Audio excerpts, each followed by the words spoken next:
Hello everyone, welcome back to our channel. आज हम शुरू करने वाले हैं कॉन्स्टिट्यूशंस के एमसीक्यू सीरीज के अंदर फंडामेंटल राइट्स का पार्ट 2। पार्ट 1 में हमने लगभग 80 से 100 क्वेश्चन डिस्कस किए थे। आज पार्ट 2 के अंदर भी हम इतने क्वेश्चन डिस्कस करने वाले हैं और इसके बाद आपका एक फाइनल वीडियो आएगा फंडामेंटल राइट्स के ऊपर। उसके बाद हमारा फंडामेंटल राइट्स के ऊपर जितने भी एमसीक्यू बनते हैं वो सब हमारे कंप्लीट हो जाएंगे। तो आज ये फंडामेंटल राइट्स के ऊपर हमारा वीडियो नंबर 2 होगा।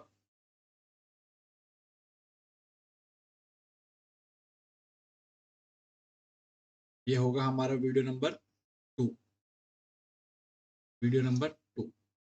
तो शुरू करते हैं एक एक करके क्वेश्चंस।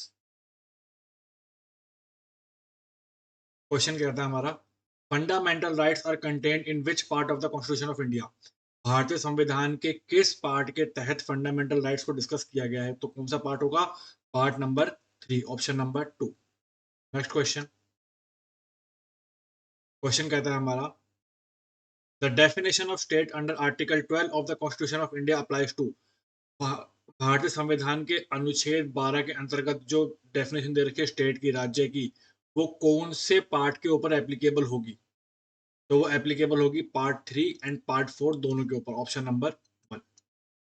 Next question. क्वेश्चन हमारा कहता है, which one among the following is not relevant factor to decide whether an agency or instrumentally should be treated as a state under article 12 of constitution of India. इनमें से ऐसे कौन से तथ्य हैं जो रेलिवेंट नहीं है? जो रेलिवेंट नहीं है ये पूछा गया है, ध्यान से पढ़ना। किस लिए? कि हम आर्टिकल 12 के अंतर्गत किसी को स्टेट कहें, उसके लिए कौन सा तथ्य रेलिवेंट नहीं है? तो देख लेते हैं। पहला, deep and pervasive state control, क्या ये तथ्य रेलिवेंट नहीं है? ये तो है। Monopoly status conferred on recognised by the state, क्या ये तथ्य रेलिवेंट नहीं है? ये भी है। Function which are public importance, क्या ये तथ्य रेलिवेंट नहीं है? ये भी है। प्रॉफिट अर्निंग तथ्य रेलिवेंट नहीं है, ऑप्शन नंबर डी। अगला क्वेश्चन क्या कहता है, which of the following is a state within the meaning of within the definition of article 12 of constitution। इनमें से आर्टिकल 12 के तहत स्टेट किसको कहा जाएगा? किसको कहा जाएगा? नेशनल बुक ट्रस्ट को कहा जाएगा, इसी को कहा जाएगा जी, ऑप्शन नंबर। आगे देखते हैं question, which one of the following has been wrongly listed as a।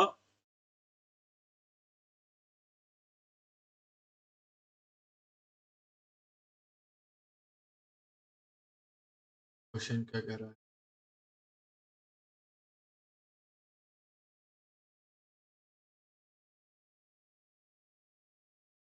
इसको ऐसे पढ़ लो, इनमें से कौन सा स्टेट नहीं है।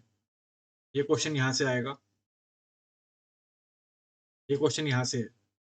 Which of the following is not state under the Article 12 of Constitution? Article 12 of constitution of India, ये क्वेश्चन थोड़ा मिसप्रिंट हो गया था। आर्टिकल 12 ऑफ कॉन्स्टिट्यूशन के अंतर्गत इनमें से कौन सा क्या नहीं होगा? स्टेट नहीं होगा। क्या एनसीईआरटी स्टेट होगा? एनसीईआरटी स्टेट नहीं होगा, ऑप्शन नंबर ए। अगला question, which out of the following is not covered under state under article 12 of constitution. इनमें से कौन सा स्टेट नहीं होगा? सेंट्रल गवर्नमेंट स्टेट होती है, स्टेट गवर्नमेंट स्टेट होती है, यूनिवर्सिटी ऑफ पटना स्टेट है, लेकिन एक डाइटी, एक पुजारी, ये स्टेट नहीं है। Number D. अगला question, which of the following is state for the purpose of article 12। इनमें से कौन सा आर्टिकल 12 के अंतर्गत स्टेट है? फॉलोइंग इज अ स्टेट पूछा है। और अगर इससे पहले वाले में देखेंगे तो इज नॉट अ स्टेट पूछा था। दोनों क्वेश्चन में कंफ्यूजन मत क्रिएट करना। अब इसमें क्या पूछा है? विच of the following is a state. अब स्टेट कौन सा है? क्या एनसीईआरटी स्टेट है? नहीं है। क्या institute of constitutional and parliamentary studies, क्या ये स्टेट है? ये भी स्टेट नहीं है। अब कई बच्चे क्या कहते हैं कि ये कॉन्स्टिट्यूशन वर्ड आ गया सर इसलिए स्टेट हो जाएगा, ये पार्लियामेंट वर्ड आ गया इसलिए स्टेट हो जाएगा। नहीं, इंडियन ऑयल कॉर्पोरेशन आईओसी क्या स्टेट होगा? हाँ जी, ये बिल्कुल स्टेट होगा, ऑप्शन नंबर सी। अगला देख लेते हैं। Which one of the following is a state under Article 12 of Indian Constitution for the purpose of enforcement of fundamental rights? Article 12 के तहत भारतीय संविधान के कौन सा इसमें स्टेट है जिसके कि हम क्या कर सकते हैं, फंडामेंटल राइट्स को जिसके ऊपर हम एनफोर्स कर सकते हैं? ऑप्शन नंबर बताना है इसमें कौन सा होगा। क्या एक पार्टनरशिप फर्म स्टेट कहलाई जाएगी? नहीं कहलाई जाएगी। क्या एक कंपनी जो कि एस्टेब्लिश हुई कंपनी एक्ट के अंतर्गत क्या वो स्टेट कहलाई जाएगी? नहीं कहलाई जाएगी। क्या एक कोऑपरेटिव सोसाइटी स्टेट कहलाई जाएगी? नहीं। Life insurance corporation of India LIC ये कहलाई जाएगी, ऑप्शन नंबर डी। अगला question, a corporation is a state for the purpose of which enforcement of fundamental rights. अब एक कॉर्पोरेशन स्टेट कब कही जाएगी ये हमें देखना है। If it is a body of registered according to law, जरूरी नहीं होगी वो स्टेट ही हो, क्योंकि कंपनी भी होती है वो तो स्टेट नहीं होती, कोऑपरेटिव सोसाइटी भी होती है वो तो स्टेट नहीं होती, तो ये तो गलत हो गया। If it is an agency or instrumentally of a government, option number B, तो स्टेट होगा। आगे next question, under which of the following article laws inconsistent with, देखो laws inconsistent or abridging fundamental rights, मतलब ऐसे कोई पूर्व वाले कानून या ऐसे कोई बाद वाले कानून जो क्या कर रहे हो, फंडामेंटल राइट्स को इन्फ्रिंज कर रहे हो, फंडामेंटल राइट्स को, फंडामेंटल राइट्स को क्या कर रहे हो, वॉयलेट कर रहे हो, इन्फ्रिंज कर रहे हो, तो ऐसे सभी कानून चाहे वो प्री बने हो चाहे वो पोस्ट बने हो, वो क्या होंगे, हट जाएंगे। किससे हट जाएंगे? आर्टिकल 13 से हट जाएंगे, ऑप्शन नंबर ई, बी। और इसको हम क्या बोलते हैं? इसको हम बोलते हैं डॉक्ट्रिन ऑफ एक्लिप्स। ये बात ध्यान रहेगी। अगला question, the objective of article 13 of constitution, article 13 इसका मेन ऑब्जेक्टिव क्या है? To secure paramountcy of a fundamental rights, कि भैया जो हमें भारतीय संविधान ने हमारे को मूल अधिकार दिए हैं, मौलिक अधिकार दिए हैं, उनका किसी भी प्रकार के किसी भी कानून से हनन नहीं किया जा सकता। अब चाहे वो कानून कोई प्री कॉन्स्टिट्यूशनल हो चाहे वो कोई कानून पोस्ट कॉन्स्टिट्यूशनल हो, अगर ऐसे कोई कानून होंगे तो उनको तुरंत प्रभाव से हटा दिया जाएगा। आगे देखते हैं next question, according to the constitution of India pre constitutional law inconsistent with the fundamental rights are. अब मैंने क्या बताया था, चाहे प्री हो चाहे पोस्ट हो, चाहे संविधान से आने के पहले के ऐसे कोई कानून हो चाहे संविधान के आने के बाद कोई ऐसे कानून बने हो, वो सभी हटा दिए जाएंगे। यहाँ पे बात कर रहे हैं खाली प्री की, तो ये भी हटा दिए जाएंगे। इनको क्या कर दिया जाएगा? वर्ड कर दिया जाएगा, ऑप्शन नंबर ए। अगला question, according to the article 13(3) of constitution of India law includes, article 13 के 3 के अंतर्गत लॉ की परिभाषा क्या दी गई है? देख लेते हैं एक बारी। ऑप्शन नंबर ए, कोई भी ऐसा ऑर्डिनेंस, कोई भी ऐसा ऑर्डर, कोई भी ऐसा बाय लॉ, कोई भी ऐसा रूल, कोई भी ऐसा रेगुलेशन, कोई भी ऐसा नोटिफिकेशन, कोई भी ऐसा कस्टम, कोई भी ऐसा यूसेज जो कि कहाँ बनाया गया हो, having the territory of India for force and law, वो हर एक notification, ordinance, order, by law, rule, regulation, सब कुछ जो कि भारतीय टेरिटरी के अंदर, भारतीय बाउंड्री के अंदर फोर्स एंड लॉ होंगे, वो सभी क्या कहलाए जाएंगे? लॉ कहलाए जाएंगे। ये बात समझ में आती है। आगे देखते हैं। अब देखो हमारा क्या होता है, बार बार क्वेश्चन रिपीट होगा, मैंने आपको पहले कहा था, लेकिन क्वेश्चन रिपीट हो रहे हैं, लेकिन इनकी लैंग्वेज देखना। Which of the following is included in the definition of law as provided under Article 13? क्या बायलॉज होते हैं? अभी हम पढ़ के आए थे, होते हैं। Custom having force in law होते हैं, बिल्कुल होते हैं। Usage having force in law होते हैं, बिल्कुल होते हैं। तो ऑप्शन नंबर डी, ये ऑप्शन नंबर डी है, option number D.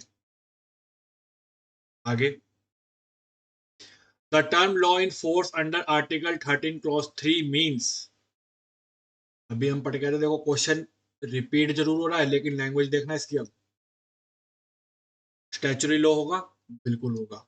Custom and usage होगा, बिल्कुल होगा। तो ये दोनों ही तो होंगे, खाली ये थोड़ी होगा, खाली ये थोड़ी होगा, दोनों होंगे। Option number C, both and B. आगे देखते हैं। Law under article 13 clause 3 a of constitution of India includes. कोई भी ऑर्डर हो सकता है, कोई भी ऑर्डिनेंस हो सकता है, कोई भी नोटिफिकेशन हो सकता है, बिल्कुल हो सकता है। तो ये बात सही है। कोई बाय लॉ हो सकता है, हो सकता है। कोई रूल हो सकता है, हो सकता है। कोई रेगुलेशन हो सकता है, हो सकता है। तो ये भी बात सही है। कोई कस्टम हो सकता है, कोई यूसेज हो सकता है, तो ये बात भी बिल्कुल सही है। तो 1 2 एंड 3, 1 + 2 + 3, मतलब option number A correct answer. आगे, doctrine of eclipse. Doctrine of eclipse कहां दे रखा है? आर्टिकल 13 में, पढ़ के आए थे। आगे देखते हैं। अब डॉक्ट्रिन ऑफ एक्लिप्स मैंने आपको स्टार्टिंग में बताया था, चाहे संविधान के आने से पहले ऐसे कोई कानून बने हो जो फंडामेंटल राइट को इन्फ्रिंज कर रहे हो, या संविधान के आने के बाद कोई ऐसे कानून बन रहे हो जो फंडामेंटल राइट को इन्फ्रिंज कर रहे हो, तो दोनों पे लगेगा, प्री पे भी और पोस्ट पे भी। तो देख लेते हैं। ओनली टू प्री कॉन्स्टिट्यूशन, नहीं। To post constitution but only in respect of non citizen, गलत बात। To post constitution law but only in respect of citizen, ये भी गलत बात। To all pre constitutional as well as post, मतलब चाहे संविधान के आने से पहले कोई कानून बना हो, चाहे संविधान के आने के बाद कोई कानून बना हो, उन दोनों स्थिति में अगर कोई ऐसा कानून बना हुआ है जो मौलिक अधिकारों को, फंडामेंटल राइट्स को इन्फ्रिंज कर रहा हो, वॉयलेट कर रहा हो, तो वो फंडामेंटल राइट नहीं वर्ड होंगे, वो कानून वर्ड होंगे। ये बात ध्यान रखो। Option number D. Next question, which of the following article of Indian constitution provide the power for judicial review. कौन सा ही दे रहा है? ऑप्शन नंबर ए, आर्टिकल 13 दे रहा है। सही बात है। आगे देखते हैं।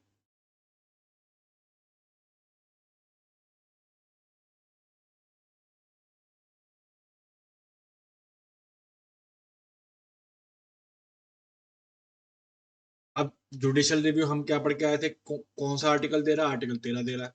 अब जुडिशियल रिव्यू होता क्या है, ये भी देख लो। क्या होता है? To review the judgement of one high court जज बाय अनदर हाई कोर्ट जज, ना, गलत बात। To review one own judgement, अपनी ही खुद के जजमेंट को देखना, ये भी नहीं होगा। Testing the judgement of high court by supreme court, ना। Testing the action of executive by judiciary, कि भैया एग्जीक्यूटिव क्या काम कर रहा है, प्रशासन क्या काम कर रहा है, उसकी जांच पड़ताल कौन करेगी? जुडिशरी करेगी। Option number A. आगे, the power of judicial review in India possessed by, किसके द्वारा? कोई भी कोर्ट हो सकती है उसके द्वारा, सुप्रीम कोर्ट और हाई कोर्ट, दोनों के द्वारा। क्योंकि सबऑर्डिनेट कोर्ट नहीं कर सकती, तो सुप्रीम कोर्ट कर सकती है और हाई कोर्ट कर सकती है। आगे, द कॉन्स्ट, ये क्वेश्चन इनकम्प्लीट है, इसको लिख लेना। The concept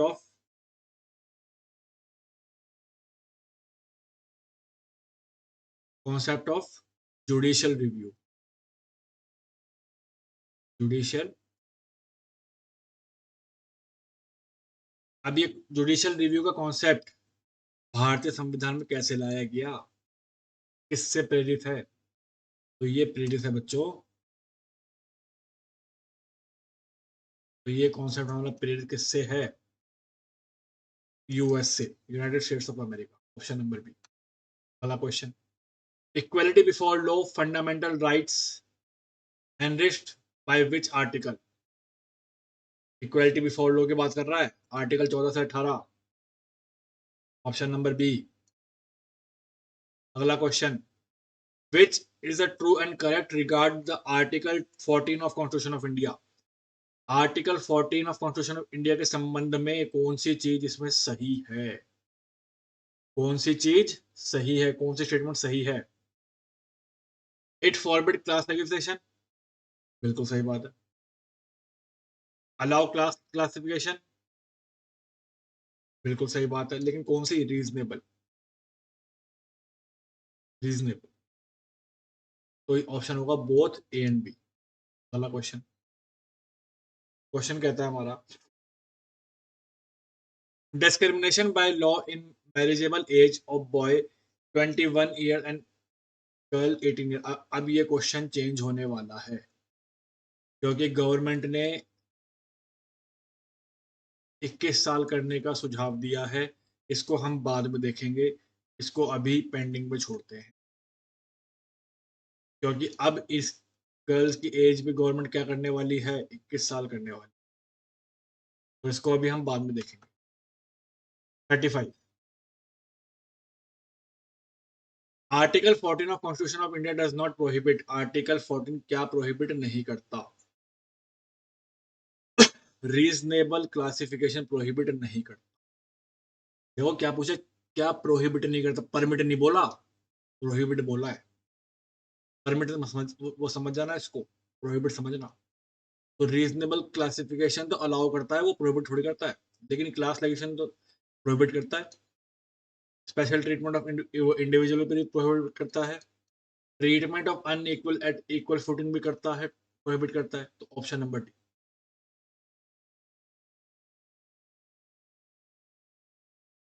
next question,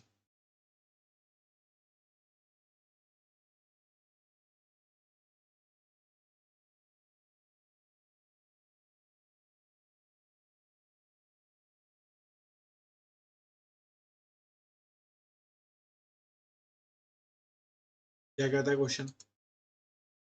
according to Dicey the meaning of the rule of law may be discuss under which of the following head.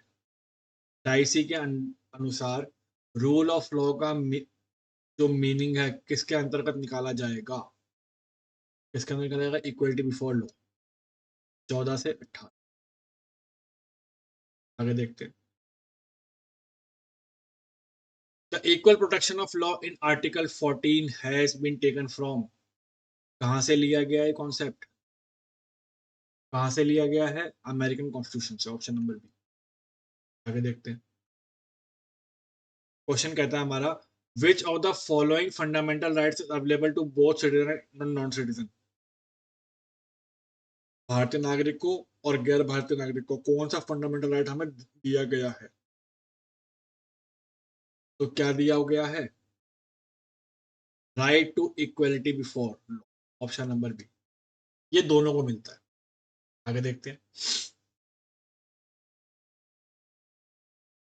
Question number 39, fundamental right conferred by article 15 of 1 of constitution of India available to.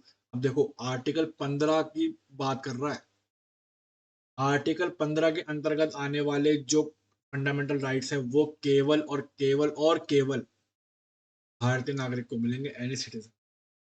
Any person नहीं बोला है, any citizen बोला है। ये बात ध्यान रखना। Option number C. Next question, protective discrimination in constitutionally valid in article 15(4) and 16(4), option number A. अगला क्वेश्चन,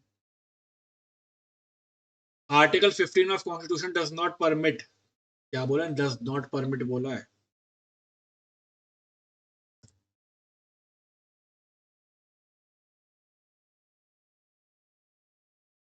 किसके संबंध में नहीं बनाने के लिए बोला है? तो class, class for specific religion, option number B. अगला question, article 15 of constitution of India prohibit discrimination on the basis of. किसके बेसिस पर? Religion, race, sex, caste, place of birth or any of the above, any of them, option number D. Next question, Which on the following article of Constitution of India permits states to make special provision for children? बच्चों के संबंध में special provision कौन से article में? Article 15 के 3, option number D. अगला, article 15(3) of constitution of India empowers the special provision for, किसके संबंध में? अभी हम पढ़ के आए थे आर्टिकल 15 का 3, वुमेन एंड चिल्ड्रन के संबंध में, ऑप्शन नंबर बी। आगे, reservation of a seat in education institutions in favour of scheduled caste and scheduled tribe in govern by, किसके संबंध में बात कर रहा है ये? सीट्स के रिजर्वेशन के संबंध में। कहां पर? एजुकेशन इंस्टीट्यूशन पर। किसके लिए? शेड्यूल कास्ट के लिए, शेड्यूल ट्राइब के लिए। कहां दिया हुआ है? ऑप्शन नंबर ए 15(4). आगे, बैकवर्डनेस, जो कि अभी 15(4) में हमने क्या पढ़ा था? Reservation of seats. अब उसमें जो बैकवर्डनेस है ये कैसी होनी चाहिए? बैकवर्डनेस कैसी होनी चाहिए? Must be social and educational backward, option number A. आगे देखते हैं, reservation of seats in education institution in favour of schedule caste and schedule tribe govern by 15(4), ये 15(5), option number A. Next question, equality of opportunity कहाँ की बात कर रहा है? एम्प्लॉयमेंट की, आर्टिकल 16, आर्टिकल 16 की बात कर रहा है। Equality of opportunity in matter of public employment, और ये आर्टिकल 16 किसको मिलेगा? सिर्फ और सिर्फ सिटीजन ऑफ इंडिया को। Guarantee to all citizen of India, नागरिकों को मिलेगा। आगे, under article 16 the word any employment of office, कौन सा? पब्लिक, पब्लिक एम्प्लॉयमेंट की बात कर रहा है, ऑप्शन नंबर ए। क्योंकि अगर हम आर्टिकल 16 पढ़ोगे तो उसमें आर्टिकल में क्या लिखा हुआ था? पब्लिक ऑफिस के अंदर, option number A.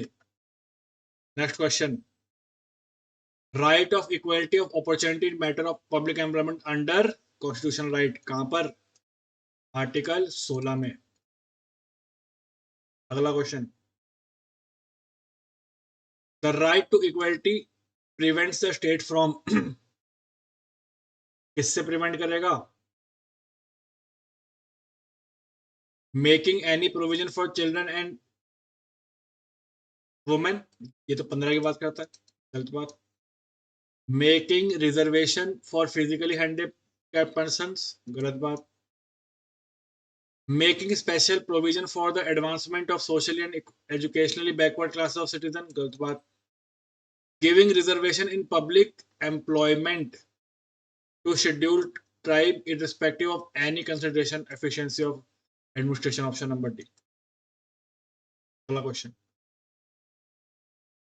which article of constitution of India provides for reservation and promotion? अब देखो पहले हम बात करके आए थे उसमें रिजर्वेशन ऑफ सीट्स की, अब यहाँ पे बात कर रहे हैं रिजर्वेशन प्रमोशन की। दोनों आर्टिकल अलग हो जाएंगे, अब देखना। अब अगर बात करेगा रिजर्वेशन इन प्रमोशन की तो आर्टिकल 16(4)A, कंफ्यूजन मत होना। यहाँ पर रिजर्वेशन की बात कर रहे हैं लेकिन किसकी? प्रमोशन की, और किन की? शेड्यूल कास्ट और शेड्यूल ट्राइब की, 16(4)A। अगला question, by which of the following constitutional amendment clause 4B added in article 16? Clause 4B कौन सी अमेंडमेंट से जोड़ा गया था? 81st amendment, option number C. Next question, catch up rule established by Supreme Court of India, it relates to which of the following article? Supreme court के द्वारा catch up rule, एक catch up rule जोड़ा गया था संविधान के अंदर, कौन से आर्टिकल में है? कौन से आर्टिकल के अंतर्गत है? तो वो कैचअप रूल हमारा आर्टिकल के अंतर्गत आएगा 16(4)A के अंतर्गत, ऑप्शन नंबर डी। अगला question, according to Supreme Court of India, Jat community of various state is not backward under article 16(4)A। अगला question, Which article of constitution enable the state to have a special drive for unfilled reserve vacancy of a year?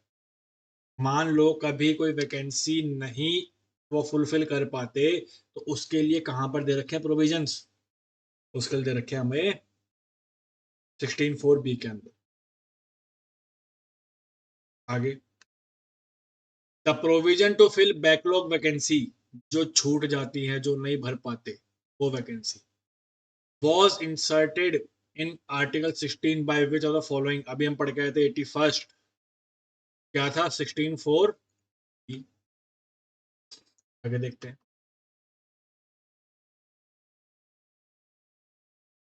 Untouchability is established, sorry गलत बोल गया मैं।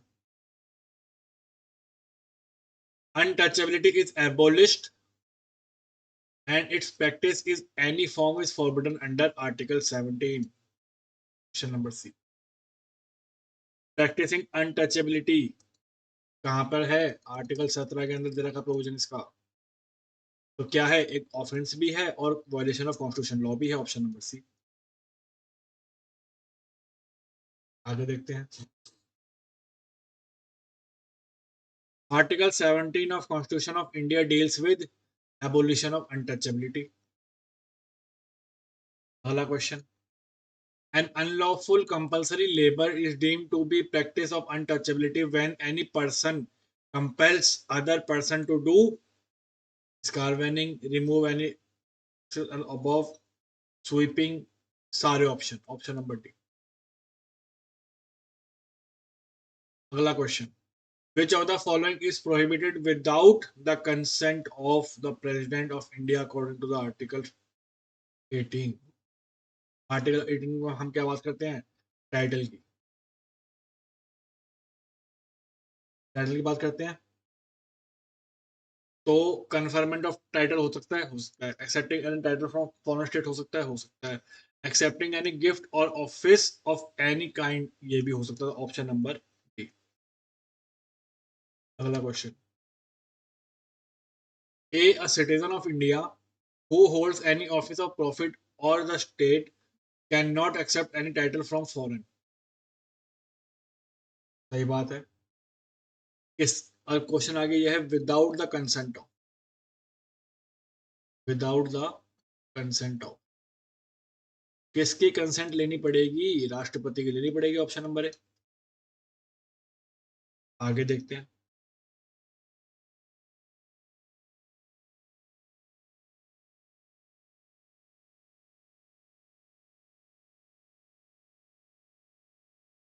Which of the following,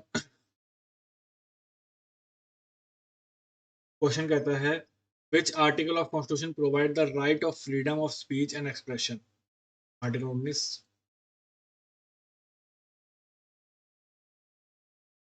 next question, fundamental freedom under article 18 of constitution of India available to?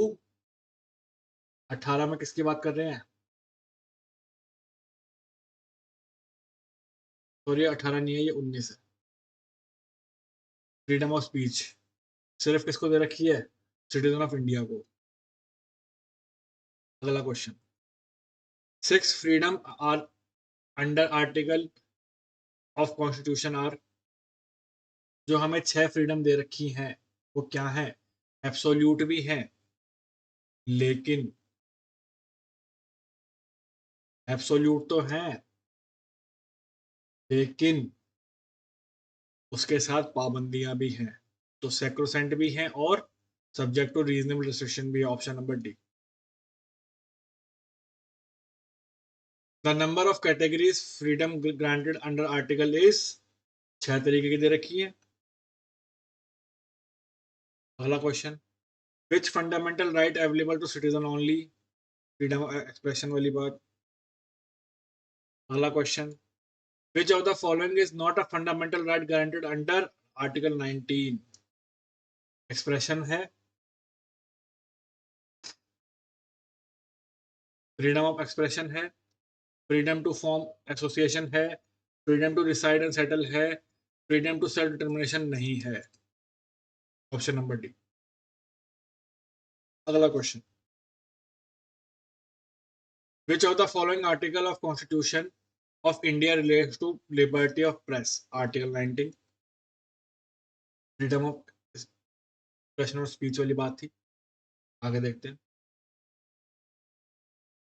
Which one out of the following is not a fundamental right? कौन सा इसमें fundamental right नहीं है? आप हड़ताल नहीं कर सकते। Right to strike is not a fundamental right. Option number A. बाकी ये तीन देख लेना, ये तो है। आगे देखते हैं। Which one of the following is not a ground? क्या पूछा? नॉट अ ग्राउंड पूछा है। On which a reasonable restriction on the right to freedom of speech and expression can be imposed? कौन सा ग्राउंड नहीं है जिसके आधार पर हम रिस्ट्रिक्शन लगा सकते हैं? तो कौन सा है ऐसा आधार जिसके ऊपर हम नहीं लगा सकते? Public policy. Option number D. Which one of the following is a ground? अब ऊपर वाले में क्या पूछा था? कौन सा ग्राउंड नहीं है? क्वेश्चन देखना, कौन से में ग्राउंड नहीं है। अब इसमें क्या पूछ रहा है? कौन सा ग्राउंड है, इज अ ग्राउंड पूछ रहा है जिसमें कि रीजनेबल रिस्ट्रिक्शन लगाई जा सकती है किसी की फंडामेंटल राइट्स पर। तो वो क्या होगा? तो वो होगा हमारा protecting the interest of scheduled tribe. Option number D. आगे। Which one of the following under mention right is guaranteed to citizen as right to freedom under article 19? तो क्या है? पीसफुल असेंबली है। Option number D. आगे देख लेते हैं। Which one of the following is the fundamental rights? इनमें से कौन सा फंडामेंटल राइट है? ऐसा है to form a cooperative society. अगला question. Right to form association under article 19(3) ये क्या है? कलेक्टिव बार्गेनिंग राइट है। Number B. अगला question. Which article of constitution of India guarantees the citizen the right to settle in any part of territory of India? कौन सा बताता है? Article 19(1)(e)। Option number C. Next question. Right to citizen of citizen to carry any occupation trade and business ये क्या है? संवैधानिक अधिकार है। राइट। अगला question. The state can impose restriction by imposing law on the right of the citizen of form of association. Citizens का fundamental right है कि वो एसोसिएशन फॉर्म कर सकते हैं, लेकिन कौन से कारणों के अनुरूप एक स्टेट उस फंडामेंटल राइट के ऊपर भी कोई लॉ इम्पोज करके रिस्ट्रिक्शन लगा सकती है? कौन से कारण हो सकते हैं? In the interest of sovereignty and integrity of India. पर उससे इंडिया के सोवर्जिनिटी और इंटीग्रिटी पर कोई फर्क पड़ रहा हो तो। Option number A. Next question. Article 19(1)(e) of constitution of India guarantees क्या करती है? जहां पर बात आई ई की तो क्या होगा? Reside any part of India. ये कहां दे रखा है? ई में दे रखा। Constitution 97th amendment 2011 inserted under article 19(1)(c). अब सी बोले तो कोऑपरेटिव, ऐसे याद कर लोगे। सी से कोऑपरेटिव हो गया और ई से resides any part of India हो गया। सी और ई याद हो गए। आगे देख लेते हैं। Pursuant to constitution amendment cooperative society कहां दे रखी है? 19(1)(c) में। C for cooperative. Option number C. Which one of the following is the ground on which the state can impose reasonable restriction on the right to move freely throughout the India? अभी बताया था मैंने, question repeat हुआ है। ये आपका homework है, इसको हम नहीं डिस्कस करने वाले। A Pakistani citizen residing in India cannot claim fundamental right to। कौन सा नहीं कर सकता? ट्रेड एंड एक्सप्रेशन नहीं कर सकता। Option number C. क्योंकि ये किसको मिला हुआ है? सिर्फ और सिर्फ सिटीजन को। आगे देख लेते हैं। The freedom of press in India, क्या है ये? Implied in the right of freedom of expression, कहाँ पे? इसके आगे, what is imperative to show the request respect to national anthem, जब नेशनल एंथम बज रहा है आप उसके सम्मान में खड़े हैं, तो ये भी एक इम्पेरेटिव है कि आप उसका सम्मान कर रहे हैं। आपको नहीं आता, आप नहीं गा पा रहे, आप नहीं भी गा रहे, आपको सिर्फ स्टैंड होना है रिस्पेक्ट के साथ। और ये केस बहुत फेमस हुआ था, बिजॉय एनुअल वाला। और ये सभी केसेस जो मैं छोड़ता हुआ जा रहा हूँ, इनको मैं सबको डिस्कस करूंगा, इनको मैं सबको डिस्कस करूंगा, उसके आप टेंशन बिल्कुल भी मत ले। आज हमारा फंडामेंटल राइट्स का पार्ट 2 वाला वीडियो खत्म हुआ है। अब इसके बाद एक पार्ट 3 आएगा, वो फंडामेंटल राइट्स के एमसीक्यू के ऊपर फाइनल वीडियो होगा। उसके बाद हमारा फंडामेंटल राइट्स का टॉपिक खत्म हो जाएगा। और अभी तक हमने डिस्कस किए हैं, अभी तक हमने डिस्कस कर लिया है इसका,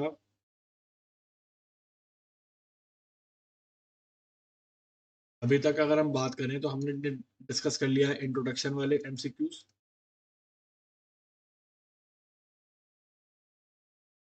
प्रीएम्बल वाले एमसीक्यूज, पार्ट 1 एंड 2 वाले एमसीक्यूज, और अभी हमारा चल रहा है फंडामेंटल राइट्स वाले एमसीक्यू।